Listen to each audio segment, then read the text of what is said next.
अक्टूबर से उन लोगों का है कि 10 से 4। इसके अलावा जो टाइमिंग हुआ था वो अभी तक इम्प्लीमेंट नहीं हुआ। इसके अलावा ऐच्छिक स्थानांतरण का था, प्रमोशन का था, तो इस पर सरकार का देखिए, मैं जहाँ तक मैंने स्पष्ट रूप से असेंबली में भी कहा है कि हम लोग की जो नीति रहेगी पदस्थापन की काफिलदार रहेगी, विशेष करके महिलाओं के लिए या पति पत्नी हैं या दिव्यांग टीचर्स हैं या उनके घर में असाध्य रोग है या गंभीर बीमारी है, तो हम लोग उस पर विचार करेंगे इस महीने के अंत तक। और निश्चित रूप से कोई भी पॉलिसी अगर लाई जाती है तो उससे 100% सेटिस्फैक्शन नहीं होता है, लेकिन अधिकांश लोग, हमारा पूरा यकीन है कि इससे सेटिस्फाइड होंगे और संतोष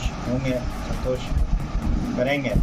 लेकिन एक बात बता दें कि सरकार के सामने भी चुनौतियां बहुत हैं। कुल मिलाकर 75 हज़ार से ज़्यादा स्कूल हैं पहली कक्षा से और 12वीं कक्षा तक। 1 करोड़ 82 लाख से ज़्यादा स्टूडेंट्स हैं।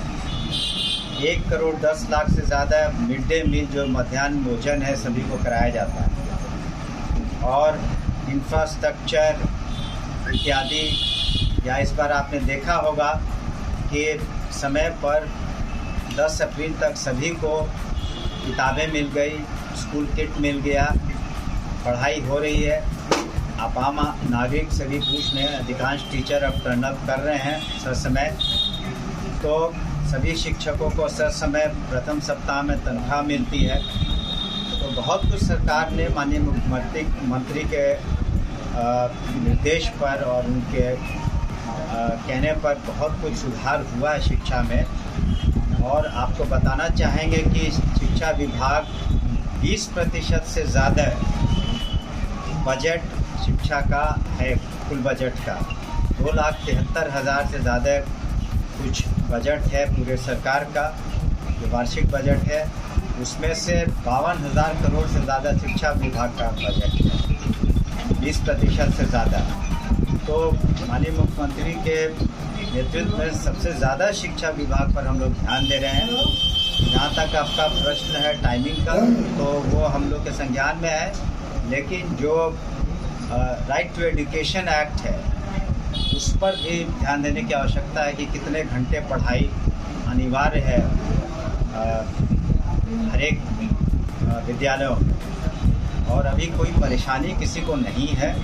और जब किसी के अवकाश भी आपने देखा होगा कि आवश्यकता अनुसार जो जितिया का पर्व है या महिलाओं से संबंधित राखी का पर्व था, हमने संज्ञान लेते हुए खुद निर्देश दिए थे कि इस पर छुट्टियां हों। तो सरकार अपने तरफ से पूरी कोशिश कर रही है। और हम तो शिक्षकों से अपील करेंगे कि गुणवत्ता शिक्षा छात्र छात्राओं को दें, और अभिभावकों से अपील करेंगे कि अपने जो उनके बच्चे हैं बच्चियां हैं उनको ध्यान दें कि सोशल मीडिया पर और जो आपके मोबाइल फ़ोन पर जो वक्त ज़रूरत से ज़्यादा देते हैं उसको कम दें और पढ़ाई लिखाई पर ज़्यादा ध्यान दें। और पूर्व से चली आ रही जितनी भी योजनाएं हैं, चाहे वो साइकिल योजना हो, चाहे वस्त्र की योजना हो जो यूनिफॉर्म सरकार देती है, उसके बाद स्टूडेंट क्रेडिट कार्ड है, जो बच्चियाँ मैट्रिक करती हैं, ग्रेजुएशन करती हैं, पोस्ट ग्रेजुएशन करती हैं, ग्रेजुएशन करने वाले बच्चियों को 50,000, उसके पहले 25,000 15,000 रुपये दिए जाते हैं। और जो BPSC क्वालिफाई करते हैं बच्चे बच्चियाँ 50,000 रुपये सरकार देती है। जो प्रिलिमिनरी पास कर चुके होते हैं, जो प्रिलिमिनरी UPSC की पास कर चुके होते हैं, उन्हें 1 लाख की सहायता राशि दी जाती है। इस तरीके से शिक्षा को आगे ले जाने के लिए, बढ़ावा देने के लिए, गुणवत्ता शिक्षा के लिए हम लोगों ने काफ़ी प्रयास किया है। और जो वाइस चांसलर्स की हमने मीटिंग की, उनसे कहा है सख्त रूप से कि आप सर समय यूनिवर्सिटी एजुकेशन को भी सेशन में लाएं ताकि बच्चों का भविष्य ठीक हो सके। एक सवाल है सर कि 1 से लेकर के 10 तक तो आपने शिक्षा के बारे में बताया कि कितना तरह की योजना है और बच्चे जो हैं विद्यालय जाकर पढ़े हैं, लेकिन सर 10th के बाद क्या यहाँ कॉलेजेस जितना भी है सब डिग्रियाँ बांटने के लिए है या फिर पढ़ाने के लिए? देखिए, ऐसा है कि जो कॉलेज एजुकेशन है +2 तक तो हम लोग के अधीन है, सरकार के डायरेक्ट अधीन है और हर पंचायत में +2 की सुविधा दी गई है। और जहाँ जो इंफ्रास्ट्रक्चर की, संसाधन की, आधारभूत संरचना की कमी होगी, हम लोग अगले सत्र तक पूरा कर सकेंगे। लेकिन यूनिवर्सिटी एजुकेशन में सरकार का पूर्णतः कंट्रोल नहीं है। बिहार यूनिवर्सिटीज़ एक्ट 1976 का आप अध्ययन करेंगे तो हम लोग यूनिवर्सिटीज़ को ग्रांट देते हैं। बाकी सरकार करीब 5,000 साढ़े 5,000 करोड़ से ज़्यादा यूनिवर्सिटीज़ को ग्रांट देती है, 15 यूनिवर्सिटीज़ को। लेकिन उनका पठन पाठन, उनका जो सेशन है, एग्ज़ाम टाइम पर लेना, ये यूनिवर्सिटीज़ का दायित्व है। उसका डायरेक्ट कंट्रोल विभाग नहीं करता है। हम लोग ग्रांट देते हैं लेकिन उसकी समीक्षा करते हैं और जो अपने डायरेक्शन से देते हैं। लेकिन जो वाइस चांसलर्स ने अपने मीटिंग में कहा है कि 1-2 विश्वविद्यालय को छोड़कर, खास करके जेपी विश्वविद्यालय, उन्होंने आश्वस्त किया है कि इस साल के अंत तक, दिसंबर तक सारी परीक्षाएं ले लेंगे। और हम लोगों ने भी रिक्वेस्ट किया है कि सेशन टाइम पर करें और जो भी डिग्रियां हैं वो समय दें।